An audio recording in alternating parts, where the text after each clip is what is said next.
streaming. It says I'm live right now. Okay, that means we might be live. Finally. But is it sharing my screen? Is that what's going on? Oh yeah, we should be live about now, actually. So after being riddled with mistakes, errors, and lack of having Andrew here, we're finally live, I think. Wait, let me check to make sure it's live. I'm pretty sure it is. Yeah. Yeah, we're Is live. it sharing my screen? It is. Yeah. So it's something on your end. Just make sure everyone who's, especially you guys on Skype, if you open that link, just mute it because you're just gonna feedback back to it. Let's start going. So we did this little thing on the Art Cafe group where we wanted to encourage people to, be active and try to help out each other. And basically made like a little voting. We went through statistics to see who's posting the most, and then based off that, I'm getting a lot of feedback here. I think it's from you, Frederick. Oh, sorry. Yeah, it's not annoying me, but I'm sure it might be for the listeners. That's okay. Anyway, so yeah, so we wanted to do like a little thank you for being active on the group, and we want to do it more often. What happened though is we were launching Learn Squared, and then I was moving to a new city, and I pretty much fell off a train with that stuff. So hopefully I'll improve, will improve, and this time I'm hosting it. Next time, hopefully it's going to be AJ and maybe someone else as well. So we'll see. Yeah, so we just basically looked at statistics and who's most active, and then listed the most active users and let everyone vote. And everyone voted you guys. We have Kalina here, we have Jan, and we have Frederick. So what we're gonna do is just go through your portfolios and look at your work, do a little review, maybe give you some pointers, what could be improved and whatnot. So we'll do that.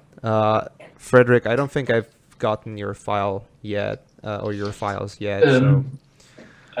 Okay, I sent it to John. Okay. Oh, okay. Sorry, John, That's if you right. could put it in in Dropbox, Okay. you know which one. Yeah. I'll actually type it to you. This one. So I'll be able to find it there. Did you send it to my email? Yes. Okay. The thing is, I'm signed in YouTube hosting the email, the YouTube live, so I can't. That should not affect. It shouldn't be a problem, I think. If you open a new window and switch, open new window and switch accounts there, should be Okay, fine. gotcha. Yeah. So all right, let's look at Kalina's works. You've sent me quite a lot of stuff, and I've been looking at some of them. I've been looking at some of your newest stuff and some older stuff. I'll try to comment as much as I can what I've noticed. Let's just basically wheel through what we have here.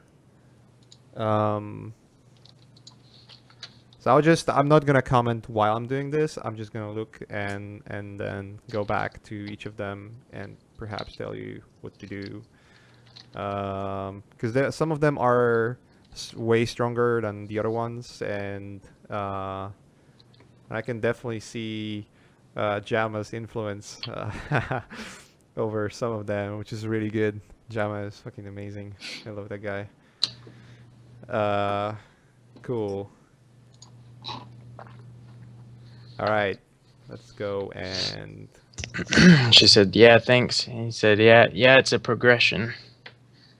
yeah, we could actually, if you guys want, you can even go on a chat. If I'll just paste the link to Skype for you guys. So if you follow that link, you'll be able to see the chat and see what people are writing. Just please mute the video stream because it's gonna feedback back to the stream. It will create a lot of echo.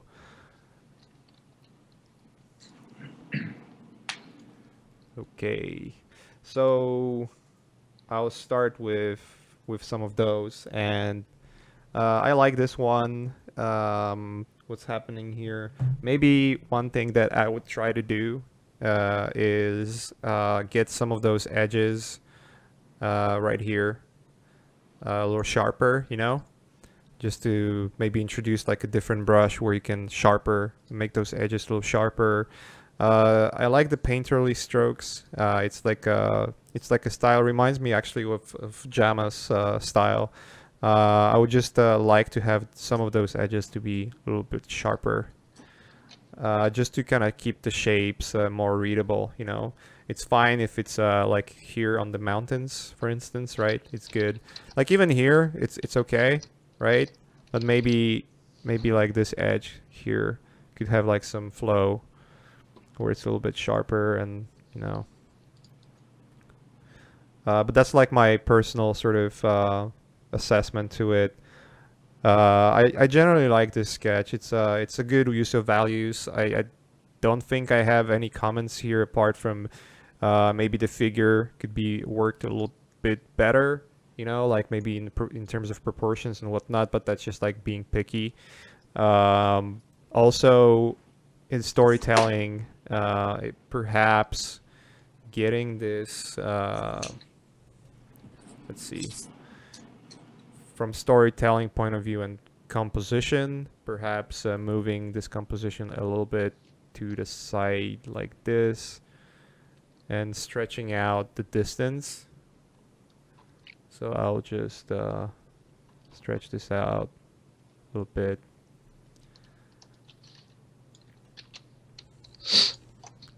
So there's a bigger distance between this character and the shadows, because I'm guessing this character is getting ready to be, you know, slaughtered or something, and you have those people here. So I'll maybe make those shadows a little more clear, like what they are, you know, just slightly, and maybe give an impression like that this character is actually facing those dudes, you know. Something that will just make me understand that this is a front of the character. So that way I know, you know, it's going to be a battle, right? Yeah, I like this one generally. Let's see. I'll go through the painterly ones. I would have same comments here, like one biggest issue with those painterly ones that you have here, not this one, this is more of photo bashing and textures, but even like those and this one, these guys and these guys. Basically what happens is I've noticed that you are using in those sketches, you're kind of limiting yourself to only one or two brushes, which is fine as long as you're trying to control some edges like here and there, especially like if when you look at those rocks, for instance, if you would control the edges so that they're sharper, you know, then you can get away with using one brush. And one way of doing this would be just like using selections maybe. So you select and then paint with Control H. Obviously you can hide selection, but basically just to add a little bit of sharpness and you know, and basically kind of disconnect some of those elements, right? Because otherwise they're kind of blending together. Also, unless you like, it's an artistic choice for you to not have those sharp edges, then think about the flow of the brush. Like if you're doing brush strokes, maybe the elements that are sticking out will have, you know, the flow will go more up and more vertical. And then everything else would be more horizontal, right? So you would have a very distinct view on this. Like it would be, you would already see where the lines are going. Like you wouldn't have to guess, right? Even the grass itself could be built of horizontal lines, you know. And then general rule that I have for backgrounds is keep them as simple as possible unless you want to focus on them. So yeah, so like if I see those clouds, like I like clouds to be more soft in general, maybe not as soft. I'll try to find a good brush for this. There was one, just can't find it now. Right here. And basically more puffy.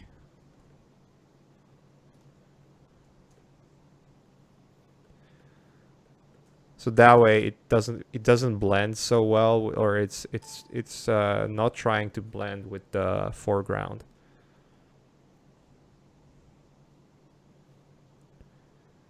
Yeah, there's a delay, that's for sure.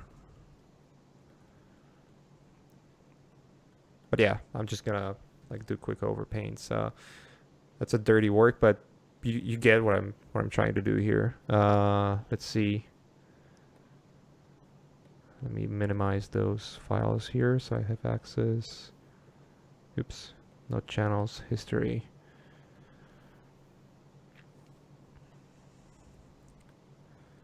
Basically trying to make a separation between planes. And I would have this comments to most of your paint early works. Here, like even like this halo helmet, it would be nice to have some kind of different brush here for like maybe cool graphics or cool shapes, cool cuts, you know.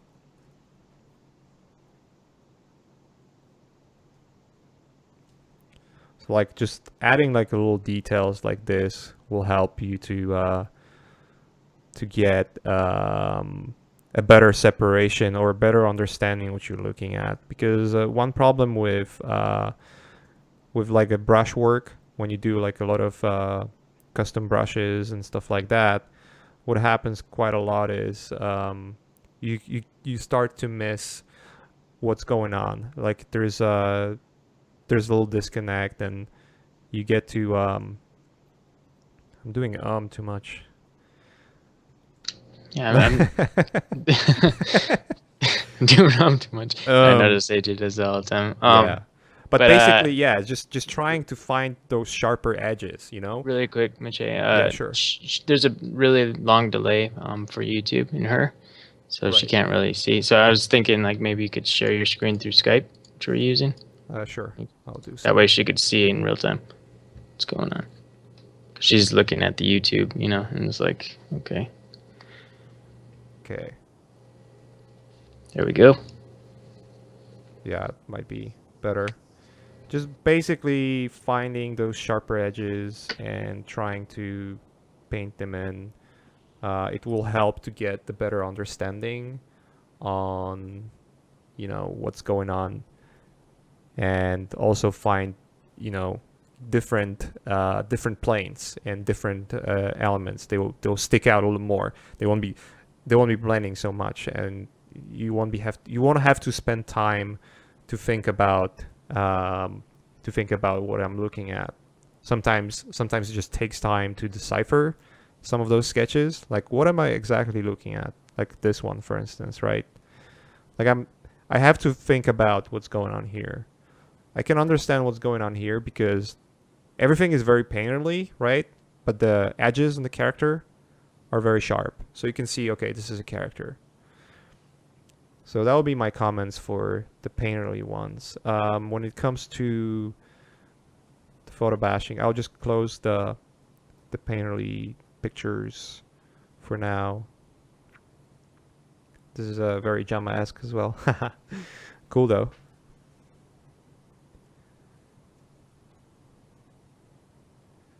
So this would be more in the realm of photo bashing. Like, okay, just from the painterly images real quick. Where is it? There was one image that I was responding to. Okay. this guy. So if you would take those clouds, right, and just basically soften them up a little bit, just get that background a little softer, a little more milky, you know, and then get more of those sharp edges on the rocks, it will read so much better. Like just a little softer, not too much, you know. You can still keep some of that texture, but just getting like the hard edge here. Also, I would avoid those tangents. It might go. Trying to figure out what's gonna read better.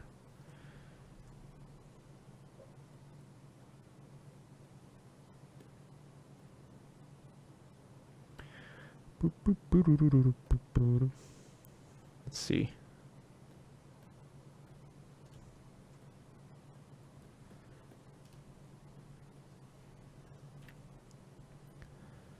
Just doing a quick overpaint here. But yeah, just basically soften it up a little bit and use maybe different brush that is like softer, like that. So you can read shapes there, so that not all shapes are very jagged, and you know, because the foreground reads nicely. You have a very sharp edge. You can understand what's going on, and then the background looks flat because it's so mushy. But that's like an easy thing to remedy, you know. So that would be my comments for the painterly images. I'll just close them. Like when you look here, you know, you see the clouds or the gradation of the sky. I would make it like really soft here. Oops. I'll even go ahead and just select it all and blur it.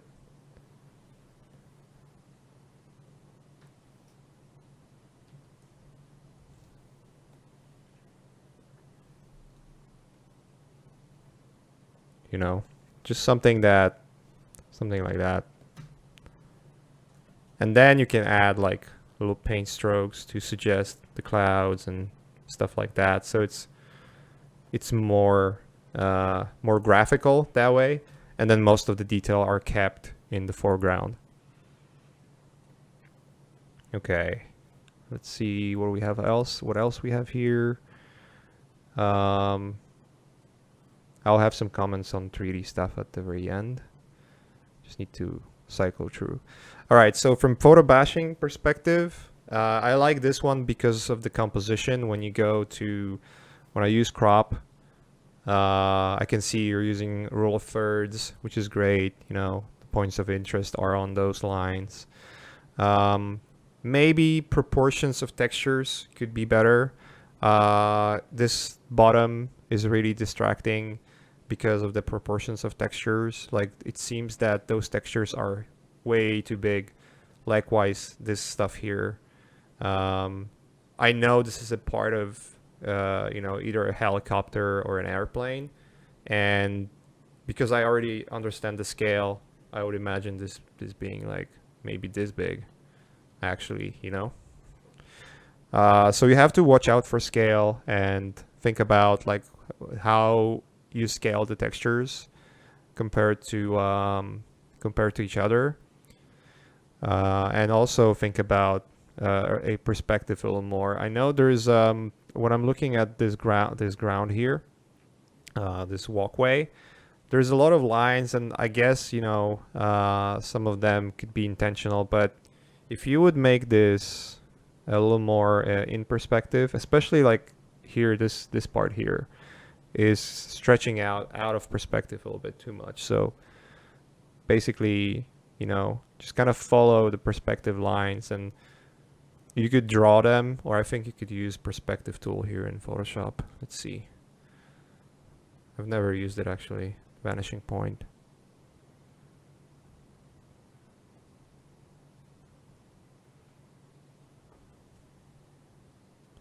Yeah, so you see, like, if we would set a vanishing point, let's see, let's go back.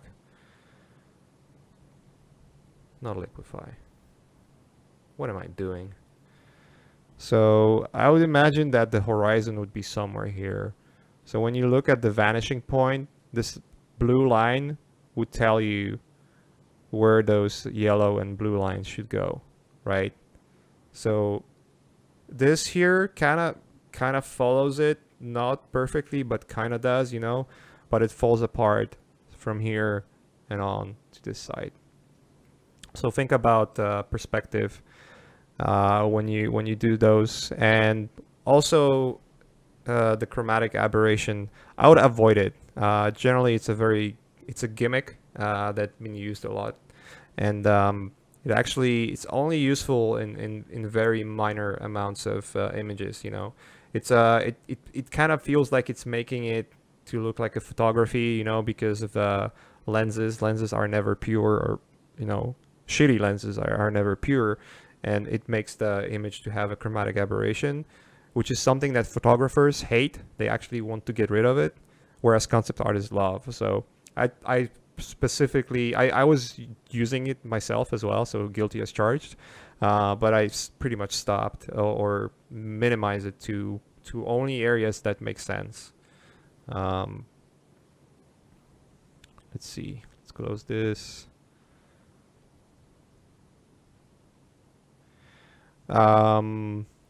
Weapons, I would say I'm not an expert for weapons, and I don't want to comment on the structure. I can see that some of the structures wouldn't work. I'm just trying to figure out what weapons, like what's the function of the guns and how they function themselves. So always think of, when you create stuff like weapons and vehicles, always think about function, and always think about how to alter the look of it while still maintaining the function. So right now, when I look at those guns,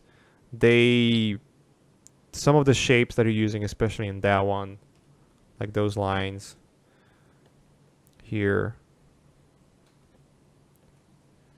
it's a cool shape, just to have this kind of thing. Like I would even go and maybe square it right here. It's an interesting shape, but it looks very flimsy right here. Like it seems like it could break easily in here, So maybe if it would follow the weight somehow right here. Also, you just have to think about like how the chamber would be built and whatnot. So, and if any of those items that you're adding, like those plates right here and here, if any of that makes actual sense, like would it make sense to be that heavy, All right, so let's kill it. And here, like with this image, I would probably add way more work with photos. Basically, like this area here would probably require a little bit of work. When you create images that have the photo quality in it or photo textures, what I always try to do is make sure that everything almost lies in almost in perfection, with perspective and fidelity and blending. I know like overpainting works pretty well, but like I can see the perspective here going in the different directions, Like the structure of the ground for me looks like it's going up, and I don't see a reason why it would do so, So I would think about those things, and I'll also think about adding a little more texture, a little more sharpness, especially for photo bashing and painting over. I think my lesson 2 on Learn Squared, lesson 2 was with photo bashing, and I know students were expressing that it's not as easy as it seems, and even Ash mentions that in his journey video, because it's not like it's easiest to take a photo and then overpaint on top of it. That's the easiest thing to do, and it's what we do as concept artists quite a lot as well. However, just creating a composition and then using photos and bashing photos together to make it cohesive, that's not as easy as it seems, and it just takes practice. Like anything else, it's just like building a muscle to do that. It's obviously easier than, you know, painting those details, and especially painting in oils, for instance. But, you know, you have to take everything into consideration, and art foundation has to be there. Otherwise, you know, it's just gonna be not working. I'm sharing my Skype screen, by the way. So I think if you guys go on Skype, you should be able to see it. Yeah, apparently they can't see it for some reason. Oh, okay. I'll just stop sharing. You want to go to meetings instead? Yeah, I think that'd be better for them. We could try Alright. that out. Sure. For some reason, they might need an update or something on Skype, and it's just like Okay. might be too much. Just send me the link and Sure, I'll host it. I'll give you Cool. presenter role. Sure. Yeah, I'll start wrapping up. Yeah, I'll talk in the meantime, Kalina, if you'll probably see it with delay. But anyways, like same story with this image. It's pretty much going back to the same images previously. It has the same issues. Where it is? There we go. Just need to take it out of the screen.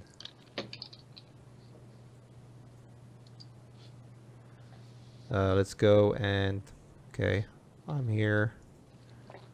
Just give me presenter role. Yep.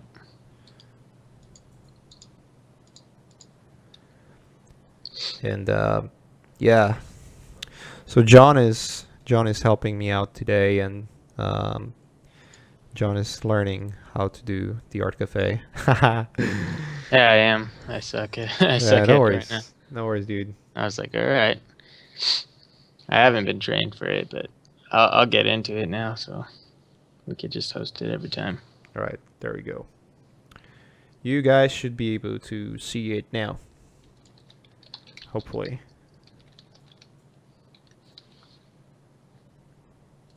Okay, so yeah, I mean that would be the comments I had for previous one would pretty much apply to all of your photo bashes.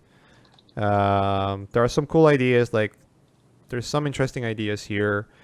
This texture probably should be more warped around to follow the shape. Let's see what else. Just gonna keep closing.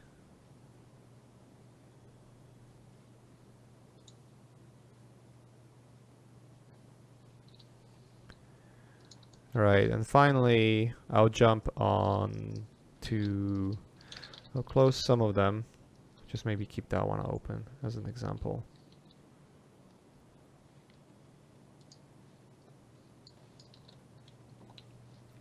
I like what you've started doing with Jama's class and basically the 3D aspects of it. Like this one, I think that was from the class, if I believe, or not.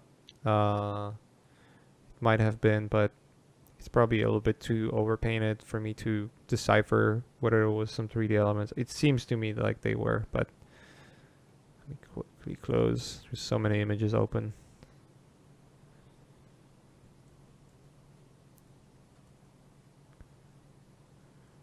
Okay. So when I look at this one, for instance, and I use it for a banner because it's a really good, it's a really good image to start with. You know, I can see like a lot of hard surface work, and you know, I have no idea whether you worked with hard surfaces before or not.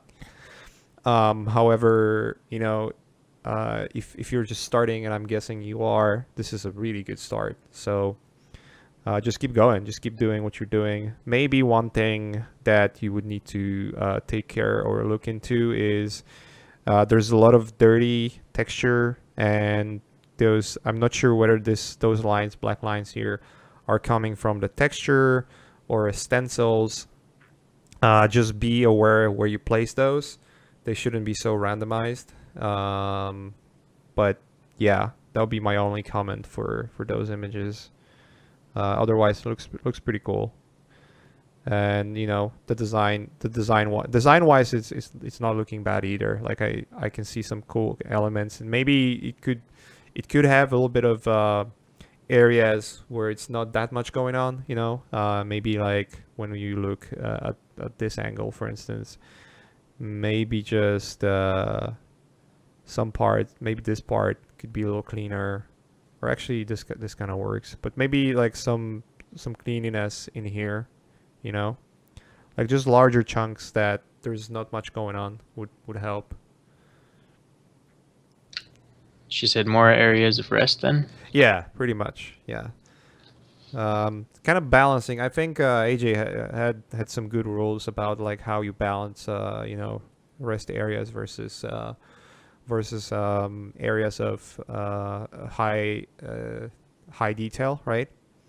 But what I like to do is, personally, I like to have large chunks of areas where there's not much going on, and then areas where there's a lot of going on, right? So this has like a really good mood, but it's hard for me to decipher what this is. So maybe some kind of lighting from the side could help, like a little maybe like a bounce light, just to kind of light it up right here. Yeah, cool stuff though. It's a good progress. It's just keep doing what you're doing. It's just gonna go well from here. I have no doubts. So when it comes to line art, just be careful because this is really hard to read. Like I cannot decipher what this is, so it might be hard. Like it's really hard for me to understand what's going on here. So it's probably the threshold for the render that it's not computing well. It's not showing what it is. Maybe a render of line art with a little bit of shading, where you would have like shadows, or maybe like a ground shadow or something. That would tell me what this is. That would probably help. There's a question from the stream. Sure. He said, "What would be your thought process for using perspective to maximize the impact of an image? Like, for example, start by using thumbnails in different angles." Yeah, I mean, perspective is a tool for obvious. Oh, well, let's start with this. You have to understand what perspective is, and you have to know how to use perspective. You just have to. There's no way around it. Whether you learn it by painting or you learn it by 3D, it doesn't matter. You just have to. If you don't, then you better do, because otherwise you're just gonna make errors that will be obvious, and it's gonna be hard for you to sell your images unless you're doing some very artistic approach. But even like artists, even those artists that do like very artistic pieces that are like high quality, they understand perspective. They just don't use it because they are making a specific decision not to use it. It's not because they cannot. It's more that they don't want to. Whereas if you don't know perspective, then yeah, it's not gonna end well. So foundation is really important. Now, whether you learn foundation from 3D point of view or 2D point of view, doesn't really matter, in my opinion. And I think AJ was mentioning that as well. All right, so let's get on. That was Jan's, right? Work. Yeah. It reminds me a lot, like the style, especially when I look at those. It reminds me of not Ian McKay. God damn it, I forgot the name of the artist. Ian McKay. No, not McKay. I'm just embarrassing myself right now in front of the whole world. Ian McHugh. Yeah. There we go. AJ pronounces it Ian McKay. McKay. All right. Yeah. Yeah. Fuck me. It might be, yeah. So, but when I'm looking at the style of his spaceships, it's very well known and very pronounced, and it kind of reminds me this, like, no, maybe not this one, but like these ships and like those, you know. It seems very similar, but it's not like a bad thing. It's a good.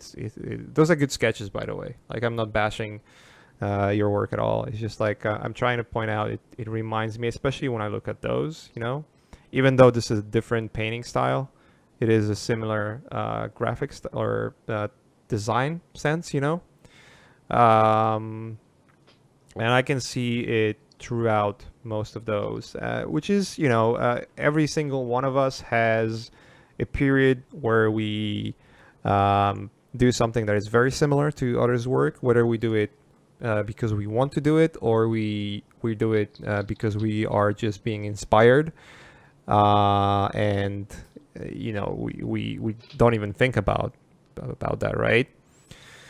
Um, and every single artist I know kind of does that, and there's maybe some very specific ones that avoid doing this, but eventually you will have to start to experiment to find your own niche. You know, it's not like you're far from this area. You would probably it probably will come with time, but something in general that I try to tell and try to emphasize is that try to be original, even though I'm not specifically, you know, I'm guilty of not being original on many occasions, and I can proudly say that. But I try to find my avenues, and it's hard. It's not easy. From just drawing perspective, I like those. I wouldn't comment about, you know, drawing style. It's pretty good. Let's see, homepage. It's mostly ink sketches, right, Jan? Traditional stuff. Yeah. Yeah, mostly ink. Yeah. I'm just looking at some other ones. So like the ships and mechanical stuff is, you know, it seems very similar. Although, like, when I look at some of the other images, I like some of them. This is pretty cool. Haha. You know, there's good stuff here. What I would maybe do, like when I'm looking at this one is actually digital. I don't know. It seems like there's maybe too many lines, like on the outline.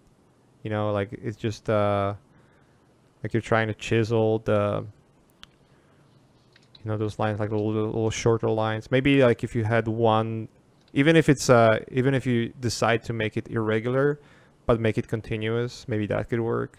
You know. One thing that it doesn't work here is the shadow. You know, I'll probably make it in the same style as the everything else. It looks the shadow looks very very forced, you know. But otherwise, it's a cool image. Let's see what else. Yeah, inks are good. This is really cool. Maybe the human proportions could be worked out a little more. I like the isometric feel to it, and the amount of details you put in. It's crazy. I like that though. Same here. Very. It's a lot of work. A lot of work. Yeah, this is like all the older works here down here. Some newer ones here. The way it's drawn, this is, I like this style of drawing. It's very good. What I would try maybe as to like sort of push yourself to something else is when I go back and look at this piece. It's the first one on your page. I can see like you progressed a lot from here to let's say here, right? There is obvious change, you know, in terms of like how decisive you are with your lines and whatnot. What I would try to do is like maybe if you want to keep working with inks, and you know, why not, would be take one of those thumbnails that you did. I think it's for Inktober, right? or any of those sketches that you did, and go crazy with details like this. Like, but like go insane. Like go Otomo Katsuhiro's insane. Just make like some few images, because what's gonna happen is it will test your patience like it did in the beginning. You'll be like you'll be like pulling your hair out to finish the work. I know, because especially with this kind of work where you do everything with inks, and every single dot and line matters, because if you screw it up, you have to start over. So you can push yourself, like try to kind of exceed from where you are to somewhere else. Like don't get comfortable with the style you work with right now. Just kind of go even further. Let me see. And the reason I'm saying this is because, like, let's say this guy, I'll just copy this image and go in Photoshop real quick. Overpainting here, it's not gonna be as great because it's a different medium. But what I would do is, like, if you would have this image, the one thing about inks is, or traditional media, is that you have the line weight and the line thickness, right? And it will define the scale of the image right away. Like, I can tell more or less what's the size of this on paper.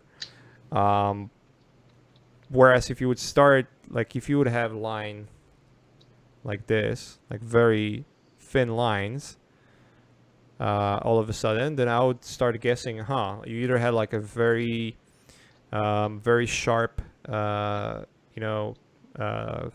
pen, like one of those manga pens, I think it's a G Link or G Manga, or something like a Manga G or something like that, where it's like very thin, sharp lines.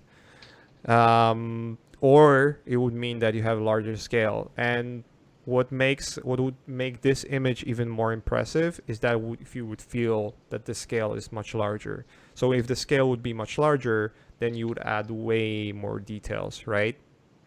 Because for thumbnails themselves, I don't have that many comments here. They're pretty good. They're doing their work as they're supposed to. So.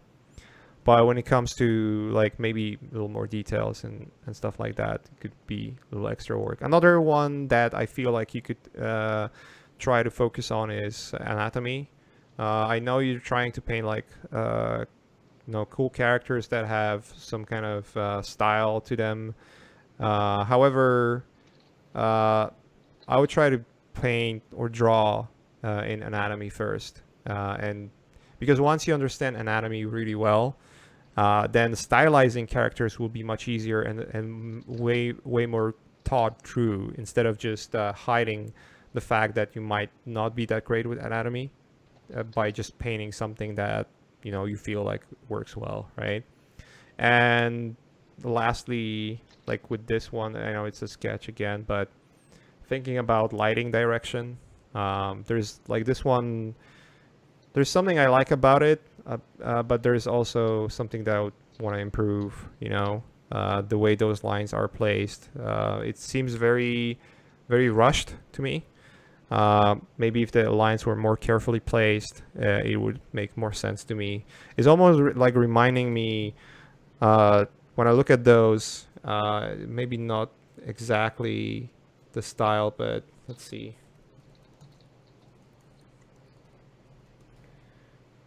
Kind of reminds me of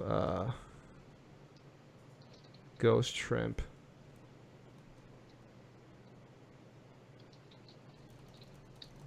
The guy who drew Adventure Time. Mm-hmm. But let me see. I just need to pull out his work. Maybe it's a stretch because it's a little different style. But when you look at his work, It's stylized. It's not necessarily crazy in terms of like detail, or not detail, like realism. It's a very stylized work. However, what I like about it is that every line that he's placing is very well, it's very thought through. It's not random. Like there's no random lines here, in his style. So when you start thinking about how you place lines instead of just cross hatching or just like drawing real quick, like let's copy this here for a second. So instead of just like doing like this, right? When you start like thinking about how you place those lines, or even if you go really slow, so it's like more noisy, but you still kind of think through how you're placing them, then this will start to look a little different, and it will be, maybe like it will actually add the fidelity to the whole image. I mainly the reason I'm talking about is, and the reason I feel like I think you're just doing this, is because when I look at the outline, like if the lines were more, like if you would think through those lines, then your outline would be pretty clean, because you would watch, okay, I don't want to go outside of those outlines, so maybe you would have this shape. Oops, let's use different brush. Here's a question, if you're ready. Sure. It says, do you think showing breakdowns on technique and working on technique is as important as great composition with always having strong focal points? Showing breakdowns. Sorry, Can you read it again? It says, do you think showing breakdowns on technique and working on technique is as important as great compositions with always having strong focal points? Well, great composition is something you see right away, right? So if you don't have a good composition, it's good to train yourself to do the good composition. And I found the best way to train yourself to do good composition is to look at people that actually do it best, which is filmmakers, especially like the cinematographers. They always think about composition because this is their job. So film studies, where you just take your favorite films and take frames out of films and try to study why the frames are done that way, and then try to replicate with those things in mind. Not just mindlessly copying them, but thinking about lighting, thinking about lines, and all those things helps. Great book about cinematography, or great book about just composition in general and how you visualize your frames is Visual Story by Bruce Bloch. He kind of breaks down everything, and I highly recommend that book. All right, let's that'll be it. Let's move to do we have images from? Yeah, it's in the Dropbox there. All right, cool. It's under that, and then it says Art Cafe. Oh, got it. Cool. Cool. Just drag and drop.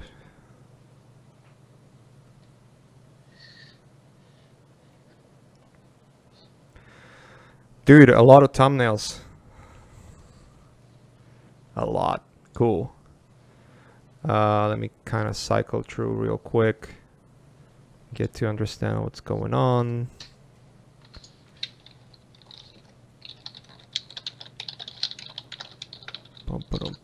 All right, so I'll maybe start with this one, or this one.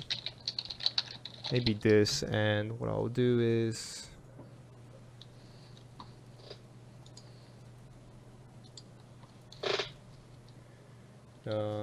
just searching for something real quick.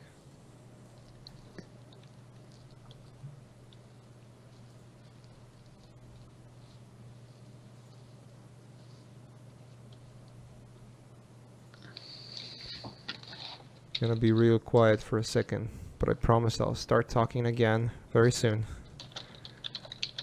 Just trying to... Okay, got it.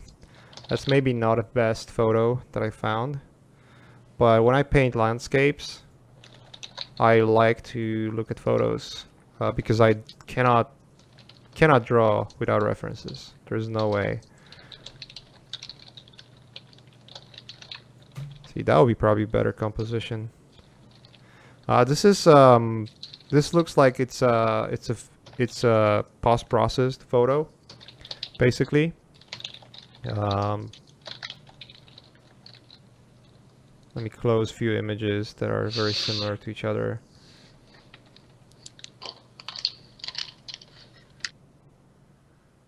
That just maybe keeps few open.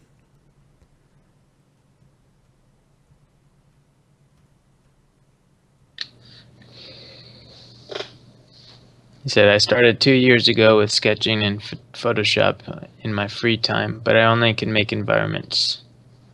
Right. So maybe it's time to, think about characters a little bit too. But basically, just gonna drop a few comments on how I would approach environments, and what are the biggest mistakes that I see is. Really quick, can you give the author of that name, the book? Yeah, it's a visual story by Bruce Block. BLOCK. Yeah, Bruce BLO. Yeah, I think it's BLOCK or BLOK. I can't remember. And what was the name of it? One more time. Visual story. You'll find it right away. So when I look at those mountains and this landscape in general, the composition wise, it's a very straightforward composition, which is kind of goes. It's almost like a mirroring. It's like one line, one focal point. It's 1 point perspective composition, which usually I feel it's fine. When you think about Kubrick, he does 1 point perspective compositions a lot. My main concern, or not even a concern, it would be if I'm doing 1 point perspective, I like to have something cool in the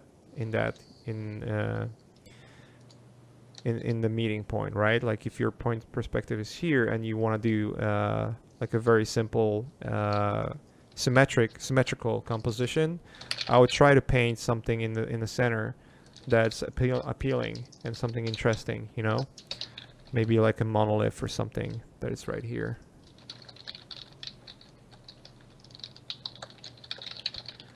Or some kind of like weird alien structure or something, You could figure it out. I will also have, so that way you're bringing your eye to a center and you kind of forcing yourself to focus on that place, right? And maybe the sun could be behind it, so.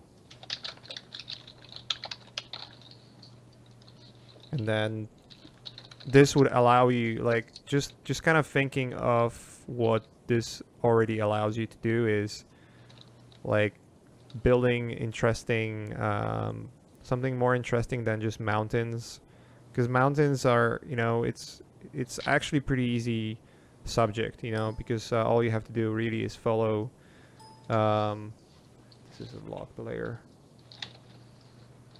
Let me try to copy this to a new file. I don't know why it's locked. But basically, it feels a little bit too simple. Let's go back into history.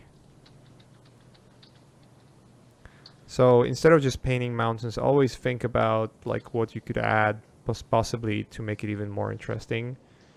Maybe the shape of the mountains could be different, or maybe the shape of the clouds could be different.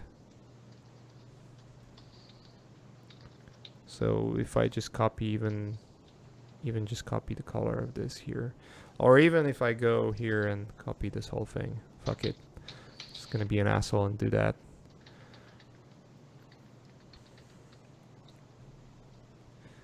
So I'm thinking like how I could improve this in terms of composition, right?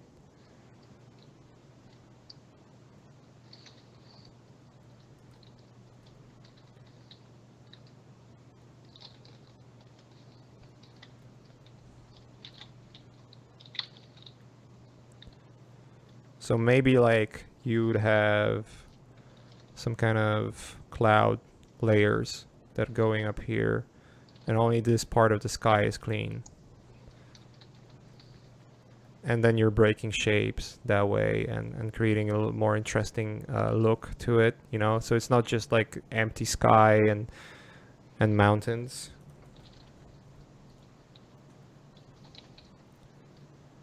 And then again, I would probably look into photo references like to this kind of scenario, because this is going to be challenging to paint otherwise.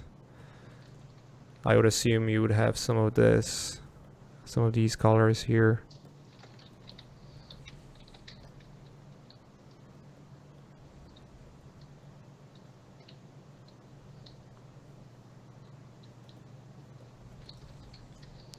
And see how different different hues you also have. Even in this very post-processed image, you still have different hues. And when you think about it this way, when you start thinking about different hues, you can actually start creating contrast of hues, something called contrast of hues, which will actually make, even though, well, let's do this real quick.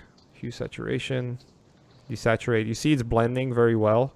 You wouldn't be able to tell because there's no difference in terms of value. It's the same grayscale value, but because you have different hues, you can start to see the line and see the contrast, which makes it even though it's a low-key change, it actually still makes it really interesting that way. So think about when you paint your environments, think about what you could possibly do to make it even more interesting. Don't just try to paint landscapes. It's fine if you do that, but eventually you just have to find something else, you know? Something more interesting than just the landscape. It's a good exercise, but it will get you further if you just start experimenting. It will also look better in terms of like as a portfolio piece, you know? It'll be more interesting because then you're exploring shapes. You're not just trying to paint a mood, but you're also exploring shapes and ideas, you know? So paint it like this. Boom. Yeah, I mean, look at this. I mean, it's just a couple of minutes and you could go even further and then start refining and you know, maybe create something even more interesting that way. But this is already kind of giving you more ideas what this could be. And even just the idea of how the cloud layers are working together, that alone is it's creating some opportunities for the shape language, you know, because shape language doesn't have to be only in the structures. It can also be in background as well, or how the background is presenting itself, you know. Every element, think about every element of your painting as a part of the story and how you want to tell this story, you know. Like this could be even cooler. Maybe this could disappear in clouds. I don't know. Maybe not. Maybe not. All right. But yeah, I would approach most of your sketches that way. I always look at references because I cannot paint without reference. Like I can, but the results are not going to be as realistic. My head it's not big enough to memorize. Some people have photo memory and they could do it from head. But this is a very rare thing. Most of the artists I know, even the most professional ones, will look at references. Will make something new out of it, but they will look at references to find inspiration and also look how the world really looks like. Whether your reference is painting from real life or painting from photos, you know.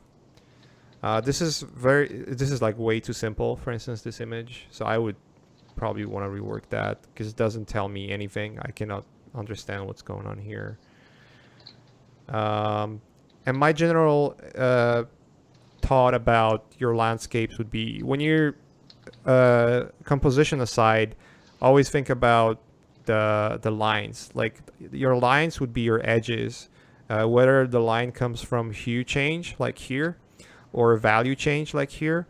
I always the way you build your eye, like the way your eye will look at detail will be defined how sharp the contrast between the lines is. The sharper the contrast you create, the more your eye will gravitate towards that specific area. Also, I used to tell it to my good friend Shadi, because he was asking me about those things a few times. Is like how to add a little like juice it up, as he used to say. And now he could probably teach me how to juice it up, because he's doing way better at painting than I do. But basically is thinking about foreground, background, and middle ground. I never ever would leave foreground so unattended, if you know what I mean. Foreground is the first thing you look into, even if it's like on the edges and really hidden. You have to add more detail because it's closer to the camera. And the rule of thumb would be, the further away you are from the camera, the less amount of detail and fidelity you would have in those areas, right? So for instance, I would paint some cool rock formations, even if they are low contrast, because you want to keep them out of sight. You don't want to have focus. They would still have sharpness to it. They just wouldn't be left very smushy and unattended. Always try to think it that way. Like, it just has to have the fidelity. And for instance, the background can be, you can still have detail in the background, but I would only keep it in shapes. So if you want to have like cool shapes, like here, but then the only thing I would do is, like, I would almost even use gradients only if for some reason I cannot work on this. It's locked. Okay, let's see. There's another question whenever you're ready. Yeah, sure. So, is there any chance you could run an art cafe contest so we could win another chance to get a follow or a review? This is great. Thanks. Just post on Art Cafe often and be helpful and be nice to each other. And we're gonna do this as often as we can. We'll just look at statistics, who's posting the most and who's the most, who's having the most images, like who's most active, and then we'll and who's most helpful in the first place. Like, the most helpful person will probably win, because it's gonna be up to the Art Cafe community to pick who's actually getting the review. We don't want to pick favorites and choose like, oh, he's gonna take the review because his art looks this or that, right? Or he could use help or not. We want to reward everyone who's really, being nice. Just be nice, we want to reward niceness and hard work. So if you work hard and you post up a lot and you're nice to each other, that's the reason we're doing this, just to promote those aspects. Because I can tell you one thing right now, from learning point of view, there's so many resources out there that you can almost learn on your own. You don't, if you're really smart about your time and everything, and you have people that will help you out, or maybe you're very smart because you think a lot and whatnot. I'm not smart personally, but some people are way smarter and they can figure out a lot of things on their own. Then you don't need feedback. You will find feedback by looking at others. But like when I was learning, I didn't have YouTube. Actually, YouTube came in 2007, and I was already in the industry for a couple of years. I didn't have money to go to art center or any like design college or anything. I could only rely on forums, and the biggest value back then was that on forums, a lot of artists, like-minded artists, would post and critique and comment, which kind of disappeared now. Like, because of social media, the way how everything is snap, snap, snap, snap, quick, quick, quick, quick, right? People just don't care. Like, oh, cool work, like, right? Or it looks awesome.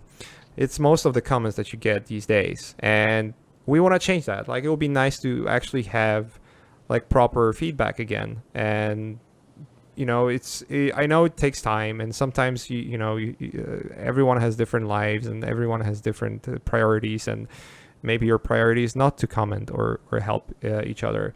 But what I've noticed is even just from teaching, when I teach, I actually learn more than I would ever if I wouldn't teach, because not only I learn from my students, because my students might point out things that I don't know, and the techniques that I'm using might be outdated, or maybe there's a different, better way of doing those things.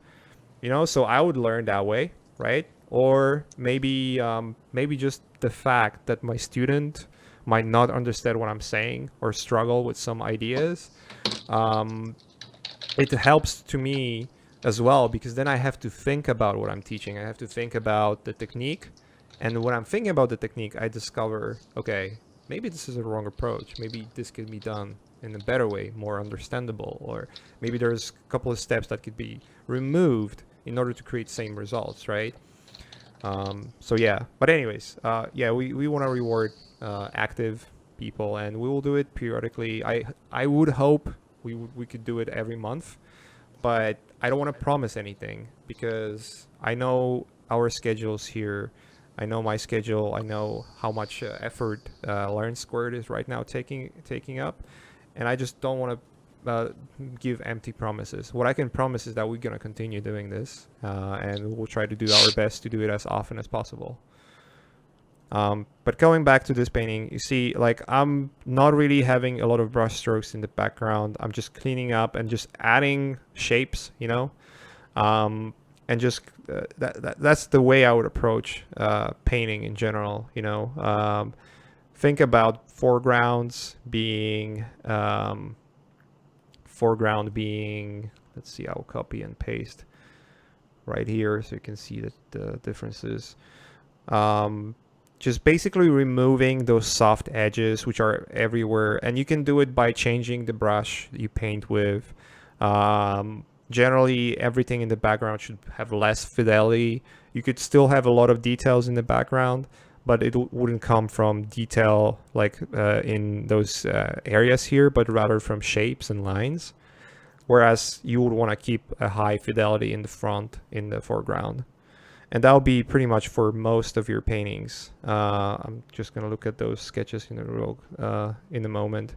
But from the paintings, those sketches here, the color ones, that will be my major comment. Let me close this. These are good. These actually remind me of David Levy in terms of like the choices of the architecture and whatnot. But that's like a good approach. I would say I wouldn't have much comments here. This is like a good way of sketching out cool shapes, So I wouldn't comment much here. When I look at these ones, let me just close this real quick. When I look at those sketches here, the only this is an interesting style. I dig it. It's pretty cool. The only thing, again, that I would pay attention to is you see those dark spots here coming from the brushes, and the shape of the mountain here. Like, you want to keep that as clean as possible. You don't want to have shapes that are very jagged like this, because you're creating a very graphical approach to structures, but you're not following through everywhere. It's only in a few areas. So you have like sharp rocks here, you have sharpness of the tree line, but you're missing the sharpness of the major element, which is the mountain, right? So keep attention to those. When you create a rule in your painting, keep those rules. Don't break them. If you break the rules, it's like stories, writing a story in film, right? you can throw in whatever bullshit you want. Ninja turtles, right? Big turtles that are ninjas and they're fighting, right? And they're monsters and whatnot. And you can have a crazy rule like that, but as soon as you break it, it becomes like a shitty thing. And that's how most of the stories are wrong. I know Prometheus is a good example. It's a very scientific approach to mission and whatnot, and spending billions of dollars scientific research on those evidence that was really flimsy, but they're still evidence that they found. And then as soon as they land, they go into the ship. They see dead bodies of the Asians and then freak out and like, oh, we're going home. Our mission failed. Like, what? You just been here a couple of hours. You did zero research, So like, if you break the rules, it just becomes pretty obvious, right? So try avoid that when you paint. When you create the sharpness of shapes, keep that sharpness of shapes everywhere. It's fine to have those really small, greedy details, right? But they're creating a surface, When you squint your eyes, you want to understand what you see. And the only way to do it is just to keep those rules. If it's graphical, you want to keep the graphical shapes sharp. And then everything inside those shapes can be, it's up to you. You can add a lot of details, that's fine. Yeah, that'll be it. Let's wrap it up. I have to really go. We started very late, but we still managed to make it. And let's make more. Let's make more of those. Cool. Awkward silence. Awkward silence. Anyways, guys, thanks for I'm coming. sorry, my mic was muted. I was talking the whole time. No worries. I was like, hey, thanks everybody. No, they said awesome feedback and they really appreciate it. So Cool. we'll definitely keep doing these things. And yeah, we will. I gotta go. Gotta end it up. I'm running way over time. For sure. So, all right, right, take care, guys. guys. Peace. Have a good one.